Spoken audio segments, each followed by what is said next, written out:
Les 7 accusés ont un point commun. Ils ont tous assassiné des enfants innocents. Cependant, ils sont sur le point de découvrir que même les murs sacrés d'une salle d'audience ne pourront jamais les sauver de la colère d'un parent. La mort d'un jeune enfant est toujours choquante, mais elle est encore plus effrayante lorsqu'il est brutalement assassiné. Dans le cas de Parker Bowes, âgé de 11 semaines, il a été assassiné par nul autre que son père. Le juge Robert Craig est sur le point de prononcer le verdict final de Quinn Bowe, un père condamné pour le crime impensable d'avoir mis fin à la vie de son fils en bas âge. Cependant, quelqu'un d'autre dans le palais de justice est sur le point d'infliger un châtiment encore plus cruel. Tout semblait aller pour le mieux dans une petite ville de l'Indiana, jusqu'à ce que la paix soit rompue en mai 2018. La raison ? Parker Bowes, âgé de 11 semaines, a été retrouvé sans vie, son corps fragile ayant subi un traumatisme crânien par objet contondant. On aurait pu croire que le coupable était un pervers tapi dans la nuit, mais il s'agissait en fait de son père, Quinn Bowes, âgé de 23 ans. Au fur et à mesure que les enquêteurs reconstituaient les détails sinistres des derniers instants de Parker, les preuves ont montré que Parker avait été attaqué par son père, même si Quinn prétendait que le bébé avait été contusionné à la suite d'un accident. Arrêté et accusé de meurtre au premier degré, Quinn risquait 40 ans de prison. Cependant, les choses ont pris une tournure inattendue lorsque le procès de Quinn a été brusquement annulé et qu'un accord de plaidoyer a été conclu. En échange du rejet de l'accusation la plus grave de meurtre au premier degré, Quinn a plaidé coupable d'une accusation de niveau 2 de coups et blessures ayant entraîné la mort. Cet accord a considérablement modifié le cours du destin de Quinn, en réduisant son incarcération potentielle. Le jugement final a été de 25 ans, dont 19 ans de prison et 6 ans de mise à l'épreuve. Alors que Quinn Bowes est conduit hors de la salle d'audience pour purger la peine de 25 ans qui lui a été infligée, Jeremiah Hartley, surnommé affectueusement Matt, l'oncle du bébé, est submergé par un torrent de chagrin et de rage. Dans un moment qui restera gravé dans la mémoire de toutes les personnes présentes, Matt s'est élancé vers l'avant, attaquant rapidement Bo. Cet acte d'émotion brute et débridée a valu à Matt une accusation de coups et blessures et 179 jours de prison pour outrage à magistrat. En juin 2022, une salle d'audience de Cincinnati a été le théâtre d'une scène sensationnelle.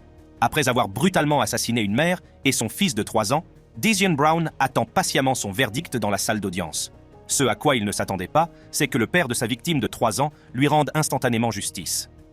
Rendons-nous dans la salle d'audience du tribunal de première instance de Hamilton, où nous allons assister à la réaction brute et débridée d'un père au cœur brisé, qui cherche à se venger d'une perte indescriptible. Dezion Brown, un jeune homme de 23 ans, s'est retrouvé au centre d'une enquête criminelle qui a attiré l'attention du public et suscité une forte réaction de la part de la communauté. Les victimes, Nytaisha Lattimore et son fils de 3 ans, Nilo, étaient également au centre de cette affaire criminelle. Le 5 décembre 2020, Nytaisha Lattimore a connu un destin effroyable lorsqu'elle a été mortellement poignardée. Mais ce n'était pas le pire. Son corps sans vie a été laissé dans son appartement de Walnut Hills pendant des jours, avant que Brown, dans un acte d'insensibilité effrayant, ne tente de s'en débarrasser dans la rivière Ohio. On pourrait penser que l'atrocité s'arrête là, mais Brown s'est montré encore plus impitoyable, dans un geste qui défie encore l'entendement, en prenant Nilo, toujours vivant et sans doute terrifié, et en le jetant lui aussi dans la rivière. Le corps du garçon n'a jamais été retrouvé, laissant au cœur de la ville une blessure qui ne se refermera peut-être jamais. Au fur et à mesure que l'enquête avançait, les éléments de preuve ont commencé à dresser un tableau de la préméditation et de la dissimulation. Brown s'était procuré un sac mortuaire, un détail qui suggère un niveau de planification qui rend le crime encore plus odieux. Selon les rapports, Nytaisha était enceinte du bébé de Brown, mais elle a fait une fausse couche. Malheureusement, Brown a cru qu'elle avait tué son enfant et a décidé de se venger. Brown a été arrêté et inculpé de meurtre aggravé, de falsification de preuves et de sévices graves sur un cadavre. La défense a fait valoir que Brown souffrait de troubles bipolaires, ce qui devrait l'exempter de la peine de mort. Le juge a déclaré que si Brown souffrait effectivement de troubles bipolaires, ceci ne l'empêchait pas d'exercer un jugement rationnel ou d'apprécier la nature, les conséquences ou le caractère répréhensible de son comportement. Mais personne ne s'attendait à ce que la salle d'audience devienne le théâtre d'un drame où l'émotion brute et les procédures judiciaires s'entremêleraient dans un spectacle déchirant. Alors que la procédure judiciaire se poursuit, le père de Nilo, Antonio Hughes, ne peut plus contenir la rage qui couve en lui. Il s'est jeté sur Brown avec une férocité à la fois choquante et déchirante. L'image d'un père, poussé par le chagrin à affronter l'accusé, restera gravée dans l'esprit de tous ceux qui en ont été témoins. Il a finalement été condamné à 7 jours de prison pour outrage à magistrat. Alors que le marteau s'abattait sur le tribunal du comté de Wayne pour sceller le sort de Jasmine Gordon et Clifford Thomas, Condamné dans une affaire qui a profondément ébranlé la communauté, l'atmosphère solennelle de la salle d'audience était sur le point d'être brisée. Au moment où le duo était condamné, le père de la victime, âgé de 3 ans, avait un cadeau d'adieu pour eux. Prenez place dans la salle d'audience pour découvrir les détails de cette affaire tragique et la réaction déchirante d'un père qui s'est vu voler sa petite fille. La relation entre Jasmine, son petit ami Clifford et la petite Jamila Smith était une toile complexe, Jamila dépendant du couple pour ses soins et sa protection. Tout cela a changé le 18 septembre 2014 lorsque Jamila a été transportée d'urgence à l'hôpital sans réaction. Le technicien médical d'urgence qui a répondu à l'appel a insisté auprès de Jasmine pour obtenir des réponses, mais il s'est heurté au silence. Le médecin légiste a dressé un tableau sombre des abrasions et des hémorragies internes, d'un pancréas déchiré, autant de signes indéniables de maltraitance. La mort de Jamila a été considérée comme un homicide et Jasmine et Clifford ont été appréhendés. Tout au long du procès, la salle d'audience a été un véritable champ de bataille émotionnelle, d'autant plus que les témoignages du personnel médical qui s'est occupé de Jamila indiquaient qu'elle avait été maltraitée. Jasmine Gordon est apparue sans émotion tout au long de la procédure judiciaire, son comportement contrastant fortement avec le crime commis. Même les remarques cinglantes du juge n'ont pas suffi à la faire réagir. Au cours de la procédure judiciaire, Dwayne Smith, le père éploré de Jamila, semble en avoir assez. Dans un geste inattendu, il a frappé Thomas d'un coup de poing à la mâchoire et une bagarre s'en est suivie. Les adjoints sont intervenus rapidement, séparant les deux hommes. Dans la foulée, la juge a décidé de ne pas retenir Dwayne Smith pour outrage au tribunal, et Clifford Thomas a refusé de porter plainte. La juge, Margaret Van Houten, a prononcé la sentence. Jasmine Gordon a été condamnée à une peine de 7 à 15 ans pour homicide involontaire et à une peine supplémentaire de 14 à 25 ans pour maltraitance d'enfants au premier degré en tant que complice. Clifford Thomas a été condamné à une peine d'environ 6 à 15 ans pour homicide involontaire et à une peine d'1 à 2 ans pour résistance et obstruction à un officier de police. Alors que nos premières affaires concernaient le meurtre de jeunes enfants, notre prochain tueur de bébés n'a pas tué d'enfants, mais nous savons tous que chaque victime reste un enfant dans le cœur de ses parents.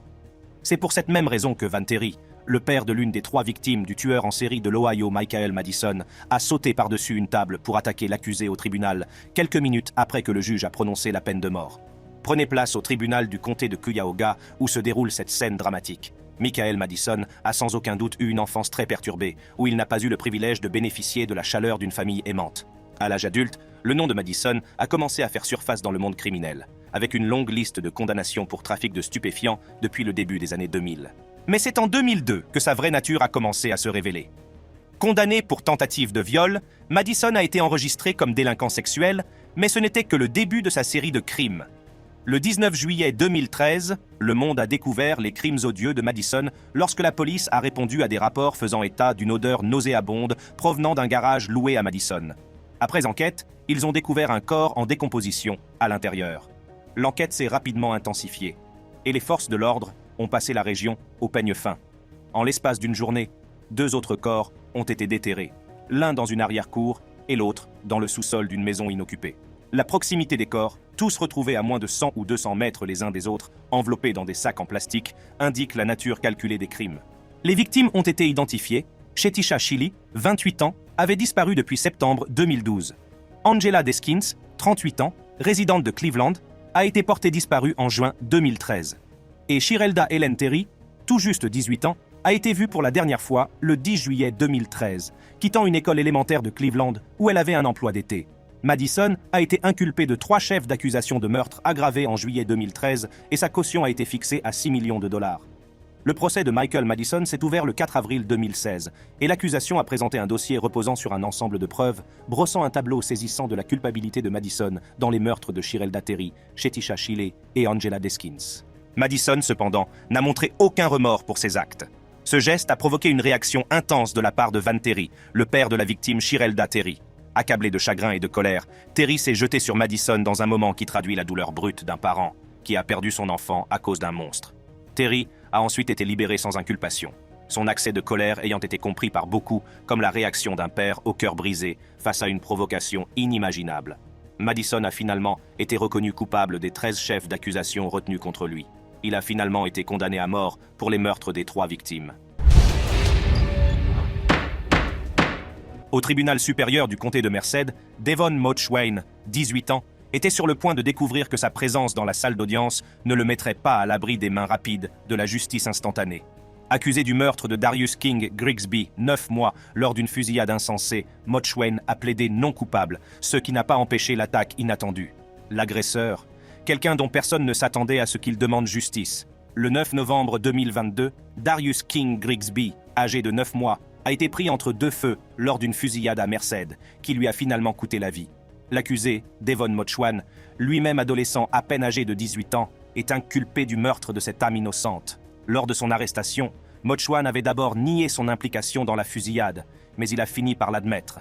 Ses aveux à la police ont révélé que d'autres personnes pourraient être impliquées dans la fusillade, mais il a refusé de les identifier. Selon la police, la cible était un homme qui se promenait avec la mère de l'enfant. Mochwain a cependant surpris tout le monde en plaidant non coupable des accusations de meurtre et de tentative de meurtre. Alors que Mochwain se tenait devant le juge, un acte de violence imprévu a éclaté. James McRae, un détenu accusé d'un autre crime, a rompu l'ordre établi et a lancé une attaque contre Mochwain qui a choqué la salle d'audience et la communauté. Si beaucoup ont applaudi son action, comprenant qu'il comprenait peut-être la douleur de la perte d'un jeune, cela n'a pas changé le plaidoyer de Mochwain. Mochwain est actuellement enfermé dans la prison du comté et sa peine n'est pas encore terminée. Notre prochaine affaire se déroule à la Cour supérieure du comté de Clark, où Ryan Burge, un homme à qui l'on avait fait confiance pour s'occuper d'une jeune âme, s'est retrouvé au centre d'un drame judiciaire déchirant. Reconnu coupable de meurtre au second degré et d'homicide involontaire, Burge était sur le point d'affronter la colère d'une famille en deuil et d'une société qui s'efforce de comprendre l'incompréhensible.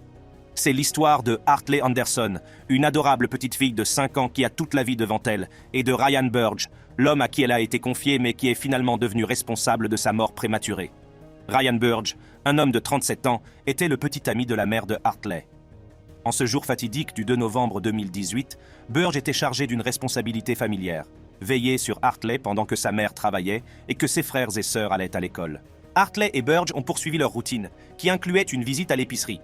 Selon le récit que Burge a fait aux inspecteurs, il a affirmé que lorsque Hartley est rentrée de l'école, elle a piqué une crise de colère. Son récit se poursuit en décrivant comment il a envoyé Hartley dans sa chambre, où, selon lui, elle s'est mise à se cogner la tête contre le mur à plusieurs reprises. Les services d'urgence ont été appelés au Madison Park Apartments vers 5 heures du soir, où ils ont trouvé Hartley souffrant d'un grave traumatisme crânien. Elle a été transportée d'urgence dans un hôpital pour enfants de Portland, dans une tentative désespérée de lui sauver la vie. Malgré les efforts des professionnels de la santé, Hartley a succombé à ses blessures, à un accident vasculaire cérébral et à un œdème cérébral massif qui ont scellé son destin tragique. Le neurochirurgien qui a soigné Hartley était certain que les blessures qu'elle avait subies étaient si graves qu'elles ne pouvaient pas être auto-infligées. La salle d'audience était chargée d'émotions, la famille de Hartley ayant assisté au débat. Cependant, l'accusation a brossé un tableau différent au cours du procès. Elle a insisté sur le fait que Burge avait sauvagement attaqué Hartley dans un accès de rage. Peter Anderson, le père de Hartley, dans un geste choquant, s'est jeté sur Burge, prêt à déchaîner sa fureur. Heureusement, il a été arrêté avant de pouvoir atteindre Burge et a été promptement expulsé de la salle d'audience. Le jury a déclaré Burge coupable de meurtre au second degré et d'homicide involontaire. La juge Jennifer Snyder a présidé à la détermination de la peine et a prononcé une peine de 40 ans d'emprisonnement, soulignant la cruauté délibérée de l'attaque contre Hartley.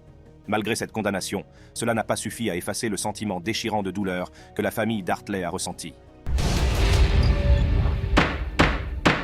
Notre dernier cas se déroule au tribunal de première instance du comté de Cuyahoga, où Lacynthia Tidmore, une jeune femme de 25 ans originaire de Garfield Heights, s'est retrouvée au centre d'une tempête juridique après un accident avec délit de fuite qui a coûté la vie à une petite fille de 9 ans, Desire Mays.